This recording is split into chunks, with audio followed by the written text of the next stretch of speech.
Continuamos con nuestra serie de predicaciones en Efesios. El día de hoy estaremos viendo capítulo 4 del versículo 30 al 5, 1 y 2. 5, 1 y 2. Vamos a estar viendo el día de hoy, así que voy a pedirles que lo tengan también ahí en sus Biblias. Una ocasión, Martín Lutero dijo lo siguiente: pensé que el viejo hombre había muerto en las aguas del bautismo, pero descubrí que el infeliz sabía nadar y ahora tengo que matarlo todos los días. ¿Cuántos de nosotros hemos tenido este mismo sentimiento, esta misma experiencia que Martín Lutero está exponiendo aquí? ¿Cuántos hemos vivido algo similar? Imagino que todos. En los pasajes anteriores, las predicaciones pasadas, hemos visto precisamente esta realidad que Lutero estaba pasando aquí. En cómo es que el hombre, la mujer que está en Cristo, que ha pasado de muerte a vida, que ha sido hecho una nueva criatura, debe aún, aunque ya es una nueva criatura, despojarse del viejo hombre y estarse vistiendo del nuevo hombre. No para ganar su salvación, sino porque ya es una nueva criatura, pero necesita constantemente ir renovando su mente. Estar renovando su mente, estar viviendo esta transformación. El apóstol Pablo ha expuesto cómo es que estarse vistiendo de la manera en que hemos sido enseñados, de la manera en que Cristo ya nos ha restaurado, nos ha transformado, se debe ver en una transformación en cómo hablamos, puesto que de lo profundo del corazón, habla la boca, en cómo nuestras relaciones con otros deben de ir cambiando y deben de cambiar, pues ¿cómo puede decir alguien que ama a Dios que no ha visto, si no puede amar a su hermano que ve? Y también como nuestra generosidad debe de ser transformada, pues nadie puede servir a dos señores, porque con alguno ha de quedar mal.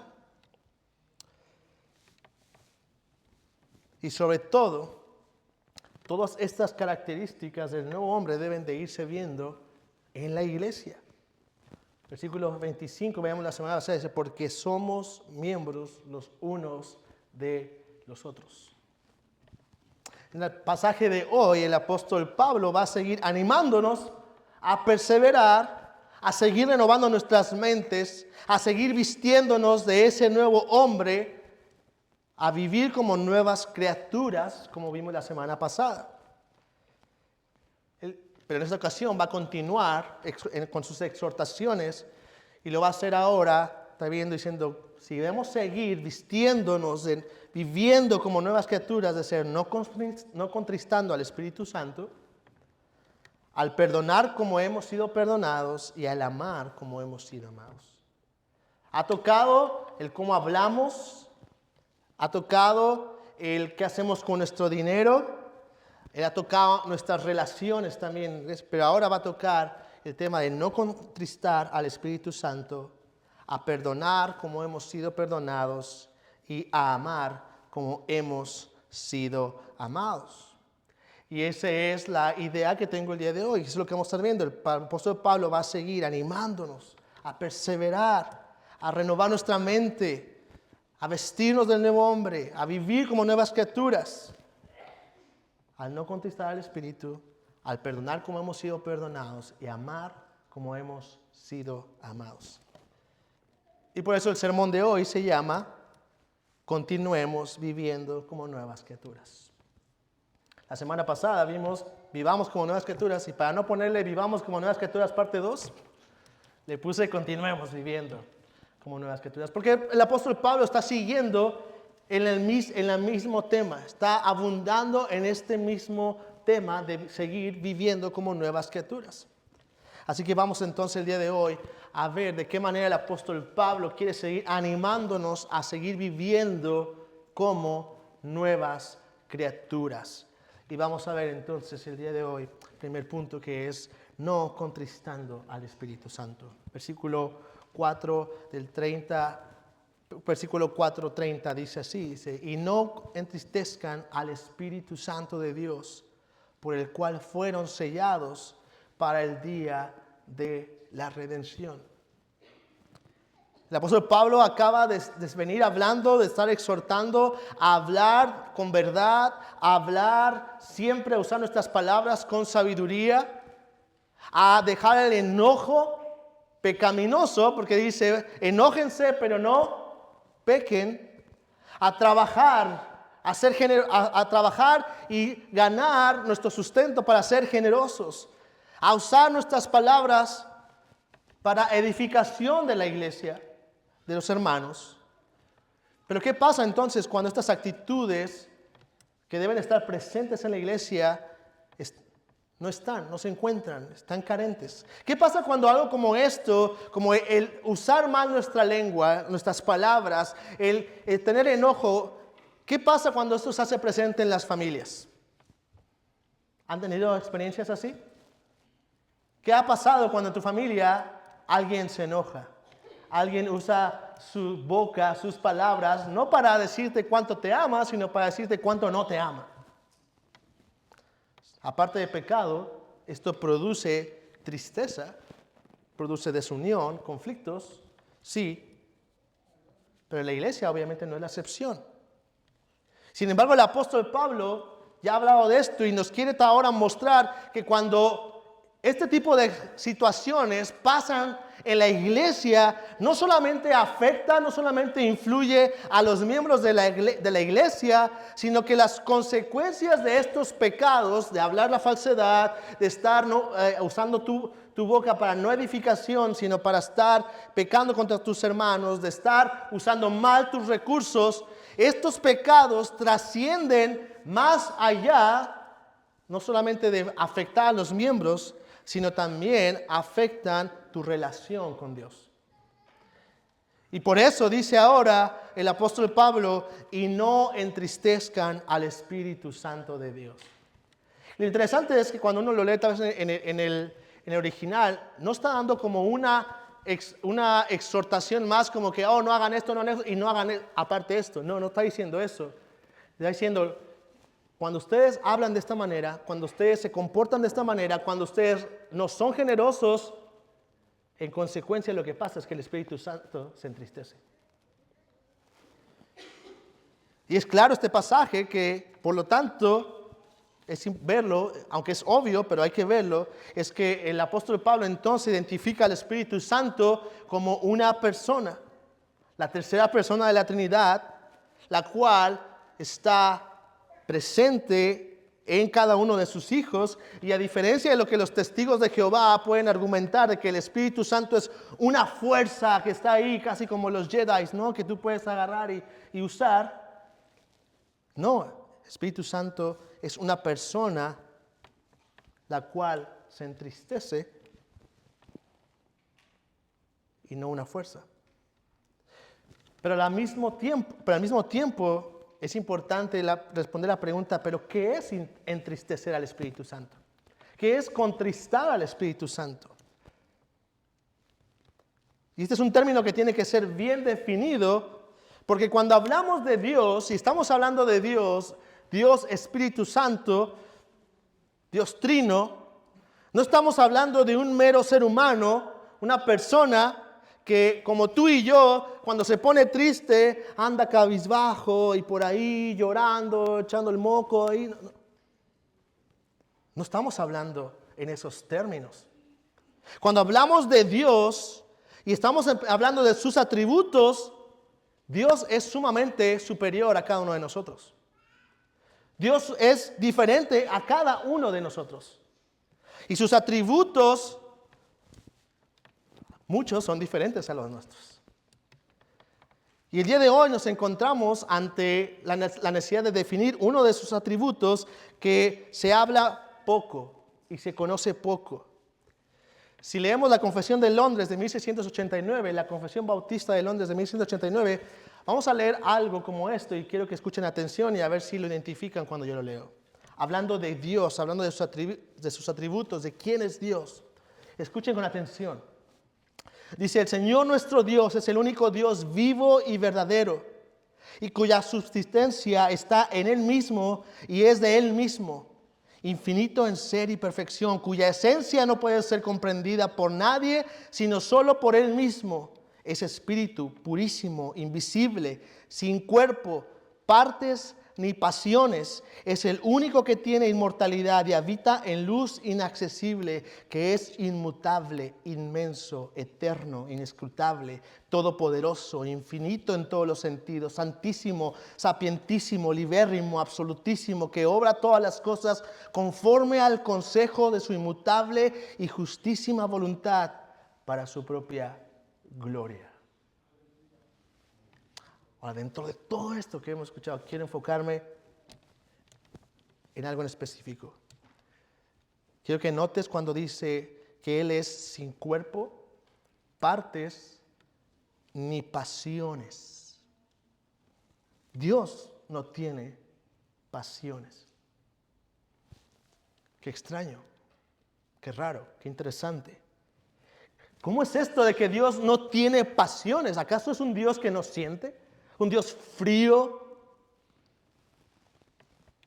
A esto se le conoce como la impasibilidad de Dios. Bueno, ¿y qué es eso? Bueno, para poder entender un poco voy a hacer ayuda de gente que sabe mucho más que yo y que no es algo que yo no me he inventado el día de hoy. Pero para que podamos entender de qué está hablando la confesión y lo que han creído históricamente los cristianos acerca de que Dios no tiene pasiones. Es un Dios, como dice, invisible, sin cuerpo, partes ni pasiones, porque Él es impasible. Matthew Barrett define de esta manera. Dios es impasible, es decir, sin pasiones, en el sentido que no puede experimentar cambios emocionales de estado debido a o estados emocionales debido a su relación e interacción con los seres humanos y el orden creado. Es decir, Dios es impasible en el sentido de que no experimenta cambios emocionales sucesivos y fluctuantes, ni el orden creado puede alterarle de tal modo que le haga sufrir modificación o pérdida alguna. ¿Qué quiere decir todo esto? Es que Dios no es como tú y yo, que puede ser afectado tanto por otras personas ni por lo creado nada, en su forma de ser, en sus emociones, porque Dios Él ama, Él manifiesta ira, pero Él no reacciona como tú y yo. Es decir, Él no se deja influenciar o no tiene cambios sucesivos como los dioses en la mitología griega, que tú puedes ver, que son dioses que de repente un día están enojados, airados, y de repente pasa algo a su alrededor y que le hace cambiar de modo y reacciona. Y ahora era todo amor y de repente es todo ira. No, Dios es siempre ira, pero a ver si Dios es siempre amor. Él es amor y no hay nada que pueda cambiar eso. No hay nada que pueda hacer que eso se altere o fluctúe, cambie, reaccione. Por eso dice aquí, Él no puede experimentar cambios emocionales o estados de cambio debido a su relación e interacción con los seres humanos o el orden creado. Pero entonces nos encontramos pasajes como este, donde dice, no entristezcan al Espíritu Santo. Pero ¿cómo? Si Dios no puede experimentar cambios emocionales y fluctuantes, ¿cómo ahora, y menos de lo creado, cómo ahora lo que yo hago va a entristecer al Espíritu Santo? Octavius Winslow dice lo siguiente y nos ayuda a entender un poco esto. Dice, aunque metafóricas las expresiones de maltratar al Espíritu, contristar al Espíritu, apagar al Espíritu, resistir al Espíritu, etc., son muy significativas y solemnes, la tristeza no es una pasión en el Espíritu Santo. Tal como lo es en nosotros. Tú y yo, si sentimos, porque alguien nos hace, porque alguien no nos hace, se entristece y reaccionamos a eso de manera pasional. Pero estas expresiones, dice, se utilizan, y esto es importante, en condescendencia a nuestra debilidad para expresar el profundo aborrecimiento que siente Dios hacia el pecado y la santa susceptibilidad del Espíritu Santo ante cualquier negligencia, infravaloración o enfriamiento de su misericordiosa obra y su influencia en el alma. Es decir, no es que Dios reacciona a causa de nosotros, porque nosotros hacemos algo y Dios ahí está reaccionando. Oh, tú hiciste algo, ahora reacciono. No. Él siempre ha tenido la misma, por decir así, emoción ante el pecado. Él siempre ha aborrecido el pecado. Él siempre ha estado airado contra el pecado. No es porque tú lo haces que ahora Él reacciona y dice, ahora tengo que enojarme. No. Él siempre lo ha hecho. Y si el Espíritu Santo ha guiado a los autores bíblicos a usar esta expresión, no es porque Dios necesita ser expuesto a nosotros, es porque nosotros somos tan débiles y tan limitados en entender y conocer a Dios. Es por, no, como dice él, es por condescendencia a nuestra debilidad para entender, decir, esto que está pasando, esto que estás haciendo, esto que estás a punto de hacer es algo que va en contra de Dios. Es algo que va en contra de la voluntad de Dios, algo que va a pecar contra Dios. Y que Dios va a actuar no en reacción por lo que tú haces, sino porque Él siempre ha estado en contra del pecado. Siempre ha aborrecido el pecado. En un sentido estricto dice, no se puede entristecer al Espíritu Santo, ni apagarlo, ni resistirlo, pues a pesar de ser una persona, no es una criatura.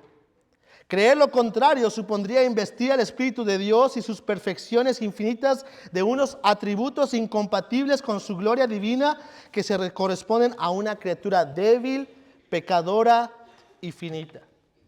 Pero en sentido metafórico, contristar al Espíritu es hacer caso también omiso de su voz, oponerse a su influencia, despreciar su naturaleza bondadosa y delicada para abrazar el pecado. Entonces, cuando estamos contristando al Espíritu Santo, no es que Dios está reaccionando desconsoladamente por lo que tú y yo acabamos de hacer, sino porque es su respuesta, en la cual siempre ha tenido, de aborrecer el pecado. Y nosotros somos los que estamos reaccionando en contra de Dios. Por lo tanto, entristecemos al Espíritu Santo cuando estamos no viviendo conforme a lo que Él desea, es decir, en lugar de hablar con verdad, hablar con falsedad. En lugar de hablar de edificación, hablamos para lastimar. En lugar de usar el dinero como buenos mayordomos y para bendecir a otros, lo usamos para nuestros propios deleites y no para glorificar al Señor, ni para sustentar la obra del ministerio, sino que entonces elegimos hacer caso omiso a la voz de Él, nos oponemos a lo que Él revela, y despreciamos lo que Él ama, porque Él aborrece el pecado, pero ama la justicia. Por lo tanto, el apóstol Pablo nos recuerda que el Espíritu Santo, por el cual fuimos sellados para el día de la redención, está ahí y mora en nosotros, y es aquel que nos sella y nos da la garantía de que somos de Él. El Espíritu Santo fue dado para guiarnos, para recordarnos su palabra, para santificarnos, para asegurarnos como posesión de Él. Por lo tanto, no es poca cosa despreciarlo. No es poca cosa hacer a un lado su voz. No es poca cosa oponerse a lo que Él quiere. Y en ese sentido es cuando el apóstol dice, no entristezcan al Espíritu Santo. No porque el Espíritu Santo dependa su felicidad, su estado emocional, su status quo de nosotros. Es porque nosotros dependemos de Él. Es porque nosotros dependemos completamente de Él. Pero por el otro lado, el apóstol Pablo en esta declaración dice una verdad sumamente consoladora. Dice el apóstol Pablo que el Espíritu Santo es aquel que nos ha dado el sello. Dice ahí, versículo 30, no entristezcan al Espíritu Santo por el cual fueron sellados para el día de la redención. Hermanos, es el Espíritu Santo el que asegura nuestra pertenencia en Cristo. Es el Espíritu Santo que es como un sello del Rey que dice, Él me pertenece, es mío, es de mi reino. Tiene mi sello y será mío por siempre y no hay nada que pueda arrebatarlo de mi mano. ¿Te das cuenta de eso? Las palabras que usa el apóstol Pablo. El apóstol Pablo nos está diciendo aquí, hey, no entristezcan al Espíritu Santo porque tiemblen, pueden perder su salvación. Oh, no, hey, cuiden al Espíritu Santo porque cuidado, mañana ya, quién sabe si vayas al cielo. Cuidado, no, él no está diciendo eso. No entristezcan al Espíritu Santo porque es Él el que les garantiza su vida eterna hasta que el día que Él venga.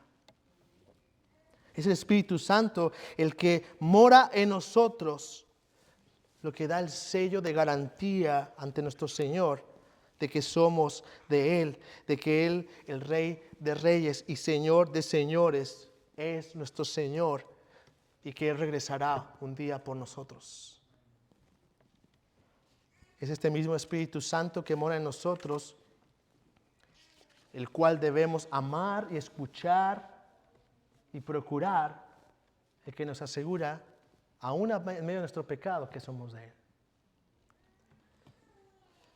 Si es el Espíritu Santo que mora en nosotros, entonces debemos de tener cuidado, hermanos, de cómo vivimos. Porque si bien no podemos perder nuestra salvación, es lo suficientemente serio para nosotros vivir una vida santa. Como el apóstol Pablo decía, cuiden su salvación con temor y temblor. Cuiden su salvación con temor y temblor. ¿Y cómo cuidas tu salvación con temor y temblor? Con lo que hemos hablado anteriormente. ¿Cómo hablas? ¿Cómo están tus relaciones con otros? ¿Cómo están tus finanzas? Por lo tanto, de manera de aplicación, quiero simplemente algunas preguntas para ti. ¿Cómo está tu vida hoy?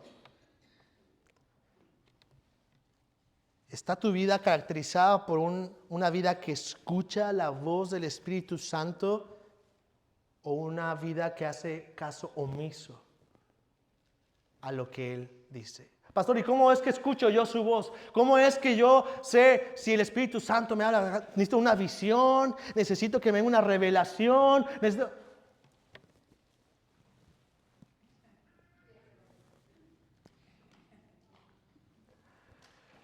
¿Qué otra revelación quieres, hermano? El que habla falsedad, hable verdad. Aquí está. No tengo que decirte, el Señor me dijo. El Señor nos dice. Aquí está. Solamente leémosla. ¿Has contristado al Espíritu Santo esta semana? Es decir, ¿has pecado contra Él? ¿Has hecho caso omiso a su voz? ¿Has despreciado su voz? En otras palabras, ¿cómo está tu relación con Dios? Quiero darte un tiempo entonces para orar ahí en tu lugar, porque si tu relación con Dios no está bien, porque sabiendo lo que tienes que hacer no lo has hecho, y con tu vida estás contristando al Espíritu Santo, es necesario que restablezcas tu relación con el Señor para poder continuar. Entonces quiero darte unos segundos ahí en tu lugar para que puedas orar y venir al Señor y decir, Señor, he pecado de esta manera, no he escuchado tu voz, no te he obedecido, perdóname. Sé que tuvimos un tiempo de confesión más, pero quiero darte la oportunidad de hacerlo el día de hoy. Oren ahí y yo voy a continuar.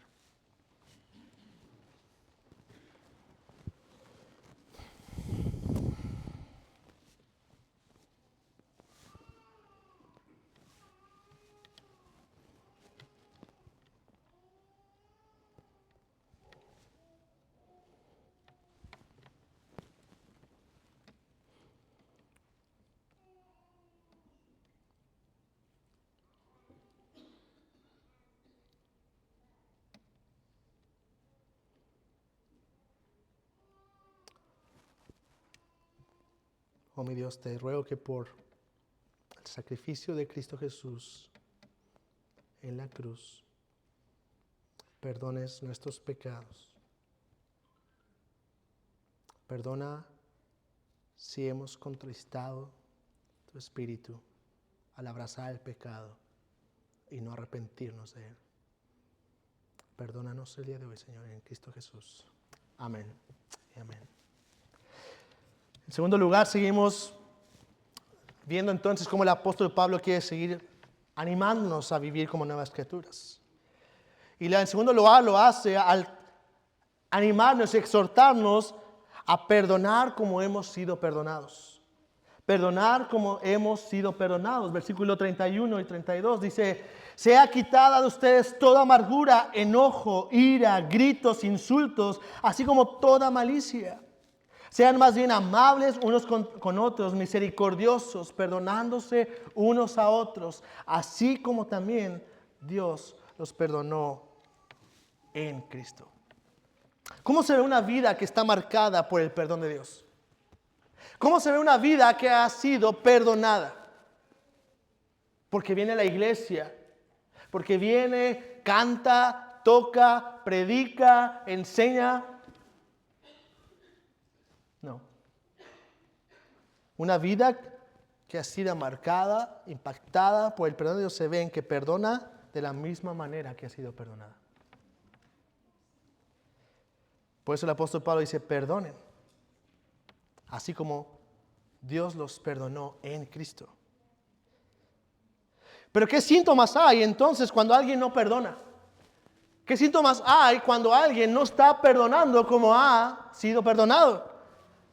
Y el apóstol Pablo realmente da una lista ahí: amargura, enojo, ira, gritos, insultos, malicia. Estas actitudes del corazón prácticamente son resultados de una vida de falta de perdón. Son resultados de conflictos, enojos de los que ya había hablado Pablo anteriormente, a los cuales el sol ya se les ocultó hace mucho tiempo y que se han quedado en el cajón de después. Conflictos no resueltos, situaciones dolorosas no resueltas, eventos no resueltos, pero sobre todo no resueltos bíblicamente. De corazones dañados por la falta de perdón. ¿Qué es la amargura? Realmente la amargura es el resultado de ese conflicto, de esa situación, de ese evento en el pasado que traes una y otra vez a tus pensamientos, a tu corazón, que te despiertan por la noche, que no te dejan estar tranquilo, que llevan a tu corazón una vez, como dice ahí, al enojo otra vez, algo que se supone que ya habías resuelto, ahora otra vez hay enojo, y como no se resuelve, ahora hay ira. Y como no se resuelve, probablemente si ves a la persona puede llegar a los gritos, a los insultos, incluso a cosas peores, toda malicia. Cosas que te despiertan, personas, cosas, instituciones, que te traen a la mente y que inmediatamente reaccionan. Esta amargura, dice el apóstol Pablo, sea quitada. Y esto es sumamente importante. Esto es sumamente importante porque 1 Juan 3:15, el apóstol nos dice: porque todo el que aborrece a su hermano es un asesino. Y ustedes saben que ningún asesino tiene vida eterna permanente en él. Y no olvidemos que esto, sobre todo lo que está haciendo el apóstol Pablo aquí, lo está en el contexto de la iglesia local. Porque somos miembros los unos de los otros. Amarguras, o enojos, iras, resentimientos entre la iglesia. ¿Cuál es el resultado? ¿Cuál es el síntoma de esto? Que puede ser peor de lo que pensamos. Tengan cuidado, porque todo el que aborrece a su hermano es un asesino. Y ustedes saben que ningún asesino tiene vida eterna, permanente en él. La persistencia de estas actitudes en el corazón, hermano, amigo que estás hoy aquí, pueden ser el síntoma de algo más serio. Debes de tener cuidado. Por eso el apóstol Pablo dice, sea quitada. Ahora, algo interesante que quiero que notes aquí es que cuando el apóstol Pablo dice, sea quitada, está dando un mandato, pero no un mandato como los otros mandatos. No hablen, no hagan esto. Pero aquí cuando está diciendo sea quitada, está haciendo un mandato en una acción distinta, en una acción pasiva. Es decir, si te das cuenta, el texto no dice quítense. El texto no dice, hey, ustedes quítense la amargura. No está diciendo eso. Sea quitada. En otras palabras, déjense quitar. Déjense quitar. ¿Por qué dice el apóstol Pablo esto? Porque, hermanos, por tus fuerzas, por mis fuerzas, nuestras capacidades, quitarte la amargura, quitarte el enojo, quitarte la ira, quitarte los resultados de todo eso es imposible. No es algo que tú y yo podamos hacer en nuestras fuerzas. Y por lo tanto el apóstol Pablo sabe que eso y no dice quítensela. No dice eso. Déjense quitar. Déjense quitar la amargura. Déjense quitar el enojo. Y no es como muchos dicen, suéltalo, suéltalo. Y ves a la gente reunida en lugares en el parque, así con los brazos abiertos, y están ahí todos así. ¿Qué están haciendo? Estamos soltando. No. Porque no saben que ni tú puedes soltar. Es algo que se tienen que quitar. Y la forma en que la amargura, la ira puede ser quitada y sustituida con lo que dice aquí, amabilidad, dice el versículo, sean más bien amables unos con otros, misericordiosos, perdonar. ¿Cómo es? La única forma en que esto puede ser es que tú veas cómo has sido perdonado primeramente en Cristo. Así como también Dios los perdonó en Cristo. Además, la única forma en que puede ser quitada la amargura, el enojo, la ira, gritos, malicias, es cuando puedes ver primeramente cómo has sido perdonado. Y por lo tanto puedes ir en confesión ante Dios a la luz del Evangelio y dejas que el Evangelio te recuerde cómo tú has pecado contra Dios, cómo tú no merecías ningún perdón, cómo tú merecías la condenación, cómo tú sí merecías ningún perdón. Sin embargo, has sido perdonado. Cuando ves lo vil y pecador que eras, y aún así Dios mandó a su Hijo Jesucristo, el Hijo de Dios, a morir por el perdón de tus pecados, ¿qué excusa tienes entonces para no perdonar al otro? El problema es que cuando no hacemos esto, cuando no vemos nuestro pecado a la luz del Evangelio y cómo hemos sido perdonados por Dios en primer lugar, como lo veíamos la semana pasada con el pastor Roberto, siempre vamos a ver la ofensa del otro más grande. Siempre vamos a ver la ofensa del otro más seria, más inimaginable, más injusta. Porque nos ponemos nosotros mismos como jueces, como mejores, como inocentes, como los más ofendidos. Y sí, hay momentos en los que sí realmente has sido ofendido. En que realmente era injusto lo que te pasó. Pero a la luz del Evangelio, hermano, cuando ves tu vida y te das cuenta de que no eres mejor, que no hay cosa, por muy dura que se te haya hecho, que sea peor a la forma en que tú y yo hemos pecado contra Dios y aún así hemos sido perdonados. Por lo tanto, entonces, ¿por qué no podemos nosotros perdonar a los demás? ¿Es fácil? No, no es fácil. Por eso dice, sea quitada. Y esta es la parte otra importante. No solamente es algo que tú debes dejar que sea quitado por Cristo, sino que es constante. Constante. Porque tú y yo sabemos que no pasa una vez. Tú dices, perdona si al rato otra vez estás pensando en eso. No, si yo te perdono y al rato otra vez estás pensando en eso. Y el apóstol dice, sea quitado constantemente. Una y otra vez, las veces que sea necesario. Las veces que sea necesario es venir a los pies de Cristo y perdonar. Esta es la gran diferencia entre perdonar simplemente de labios y perdonar bíblicamente. Amargura, enojo, ira, gritería, insultos, toda malicia, sea quitada, dice el Señor.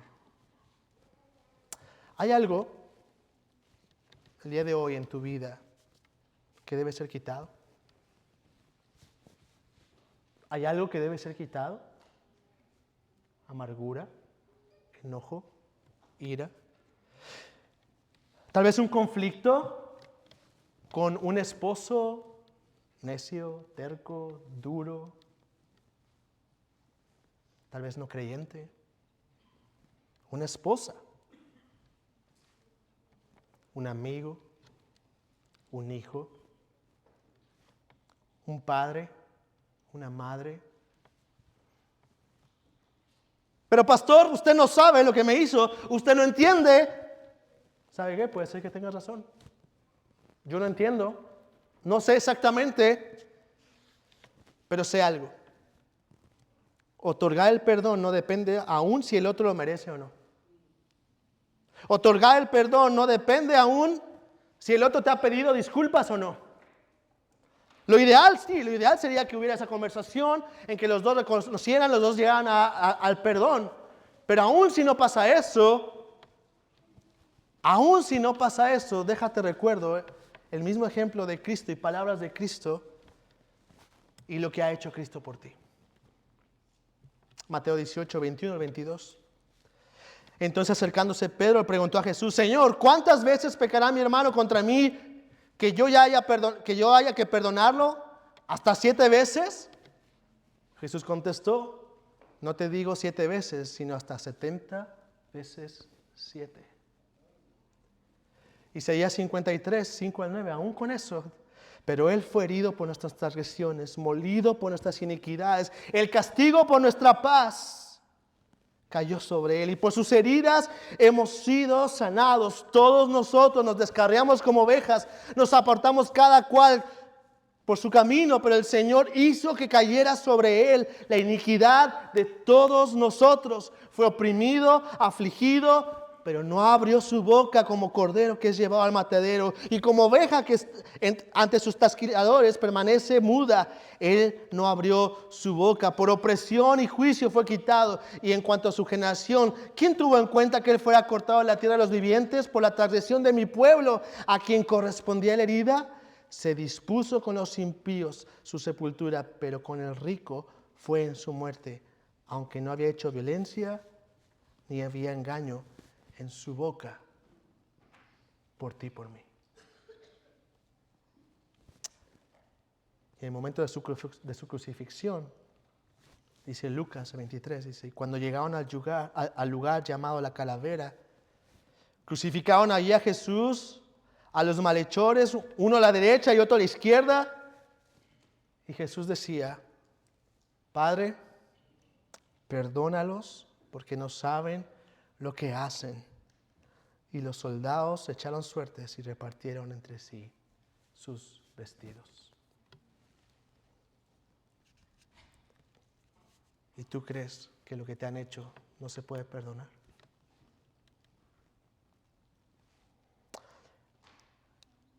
¿A quién necesitas perdonar hoy? ¿A quién? ¿Necesitas perdonar hoy a alguien? Toma un tiempo. Quiero darte un tiempo ahí otra vez.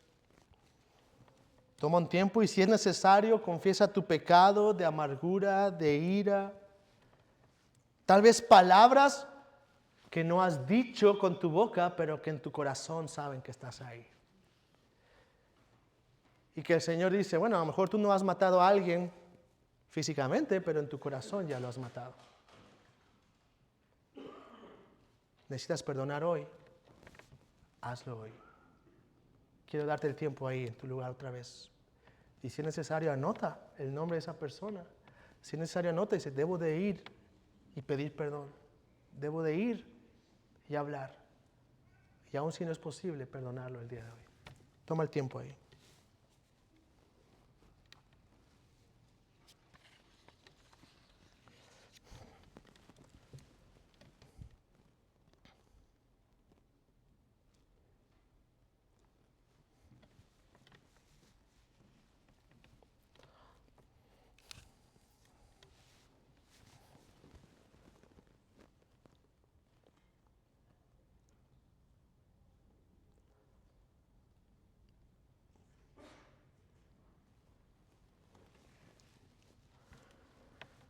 Oh Señor, te pido que nos ayudes a perdonar así como tú nos has perdonado.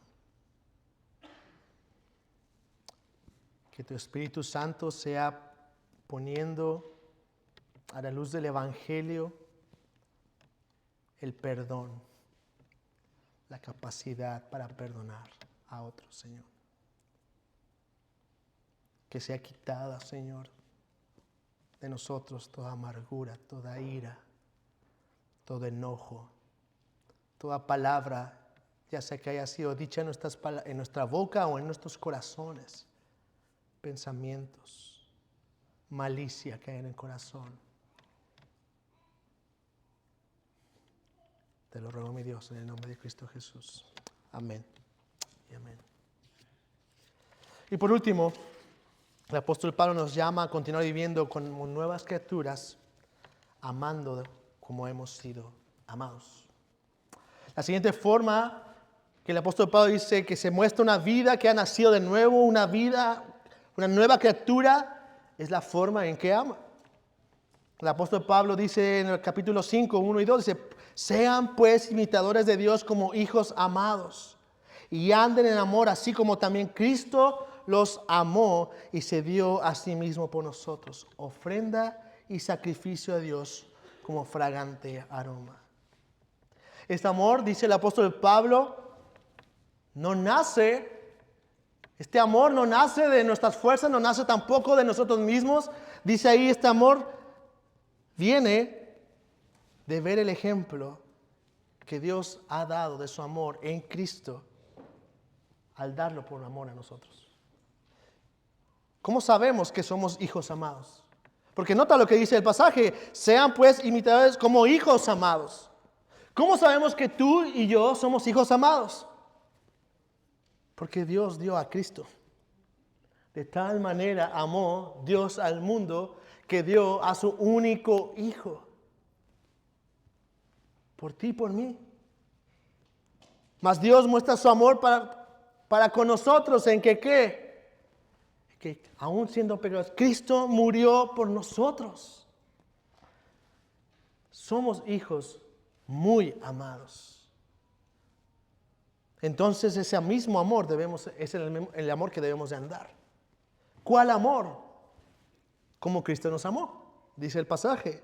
Y como nos amó Cristo, dice ahí el pasaje, se dio a sí mismo. ¿Y cómo se dio? Como ofrenda y sacrificio fragante aroma. Esto es lo que el Señor Jesús le dijo a sus apóstoles en Juan 15, 12 al 14. Dice, este es mi mandamiento, que se amen los unos a los otros, así como yo los he amado. Nadie tiene un amor mayor que este, que uno dé su vida por sus amigos. Ustedes son mis amigos si hacen lo que yo les mando. ¿Cuál es ese amor entonces en el cual nosotros debemos andar? ¿Cuál es ese amor el cual hemos recibido y que nosotros ahora debemos de imitar y dar? El primero, que quiero ir en una lista y escucha con atención, este amor se caracteriza porque da lo mejor, no las obras. Da lo mejor, no las obras. Dios dio a su Hijo. ¿Has pensado en eso? Dios no dijo, bueno, mira, te voy a mandar al tío que nadie quiere, a la tía. No, las tías, todo el mundo ama a las tías. No, Dios dio a su único Hijo. Dios dio a lo más valioso. Este amor da lo mejor, no las obras. Este amor se da voluntariamente. Dios dio de su propia voluntad a su Hijo y Cristo se da voluntariamente por nosotros. Es un amor voluntario, no obligado, no exigido. No porque, bueno, pues ya que, pues es que me dicen que ame. No, es voluntario. Es un amor que se da sacrificialmente. Cristo se da como ofrenda, como sacrificio hasta la muerte. Costó todo, no un poco. No lo que sobraba, costó todo. Se da completamente y no de forma egoísta. Este amor, sobre todo, se da para glorificar a Dios. ¿Veis lo que dice el pasaje? Y anden en amor, así como también Cristo les amó y se dio a sí mismo por nosotros, ofrenda y sacrificio a Dios. ¿A quién? A Dios. Es este tipo de amor el que tenemos que imitar. Es este tipo de amor en el que hay que andar. Es este tipo de amor en el que hay que vivir constantemente, cada día, cada momento. Entonces el día de hoy quiero que evalúes tu corazón en el amorómetro de Dios. ¿Cómo está tu corazón? ¿Cómo reacciona tu corazón? ¿Cómo reaccionas tú cuando alguien te pide algo que te va a costar tiempo, que te va a costar esfuerzo, que te va a costar recursos, que te va a costar compromiso, o cuando incluso alguien peca contra ti? Cuando alguien hace en contra tuya, algo en contra tuya. ¿Cómo reaccionas? ¿Cómo es tu forma de amar? ¿Das lo mejor o das las obras? ¿Lo haces voluntariamente o por compromiso? ¿Lo haces por cumplir, por temor o porque dices, eso es lo que yo tengo que hacer realmente por amor, por entrega?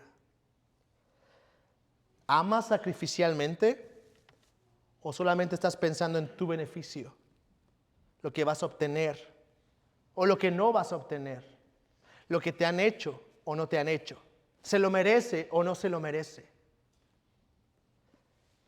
Cuarto, ¿buscas glorificar a Dios? Cuando haces algo por alguien, cuando te das por alguien, cuando das para alguien, ¿lo haces pensando en glorificar a Dios? ¿O solamente en qué vas a recibir? Pastor, pero hay personas... Ya sé lo que me vas a decir. Mejor escucha lo que el Señor Jesús dice. Ustedes han oído que se dijo, amarás a tu prójimo y odiarás a tu enemigo. Pero yo les digo, amen a sus enemigos y oren por los que los persiguen, para que ustedes sean hijos de su Padre que está en los cielos. Porque Él hace salir el sol sobre malos y buenos, llover sobre justos e injustos. Porque si ustedes aman a los que aman, ¿qué recompensa tienen? Porque si ustedes aman a los que los aman, ¿qué recompensa tienen? ¿No hacen también lo mismo los recaudadores de impuestos, es decir, los no creyentes? Y si saludan solamente a sus hermanos, ¿qué hacen más que otros? ¿No hacen también lo mismo los gentiles? Por tanto, sean ustedes perfectos como su Padre Celestial es perfecto. ¿Y qué dice nuestro pasaje? Sean pues imitadores de Dios como hijos amados. Jesús, por tanto, sean ustedes perfectos como su Padre Celestial, su Padre, hijos, Padre Celestial es perfecto. Porque si ustedes aman a los que los aman, ¿qué recompensa tienen? ¿No hace esto cualquier incrédulo? ¿No hace esto cualquier no creyente? Amar al que le ama, amar al que le beneficia, amar al que le da algo en retribución. No necesitas ser creyente para hacer eso.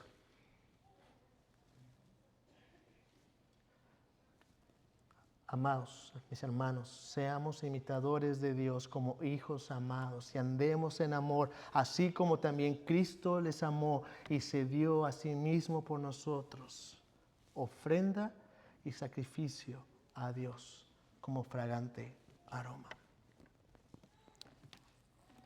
¿Cómo estás amando? ¿Con flores, chocolates, rosas, regalos, perfumes? ¿O sacrificialmente? ¿O dando lo mejor de ti? ¿O amando para glorificar a Dios?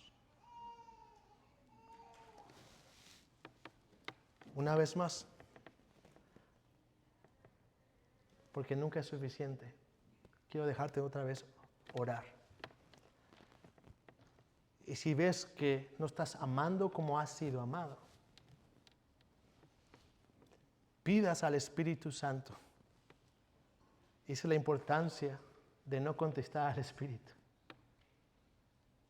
Para que tengas la seguridad de que pidiendo al Espíritu Santo, Él te capacita a la luz del Evangelio a amar de la misma manera que has sido amado. Toma ahí otra vez unos segundos para orar. Y con esto voy a cerrar yo en oración y terminar el sermón de hoy.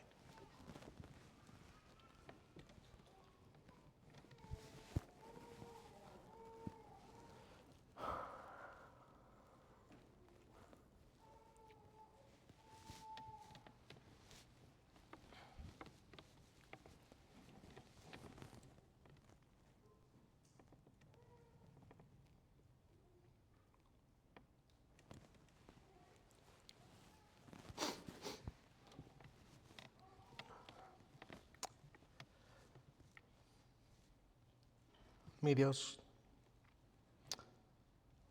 te ruego, Señor, que escuches nuestra oración el día de hoy.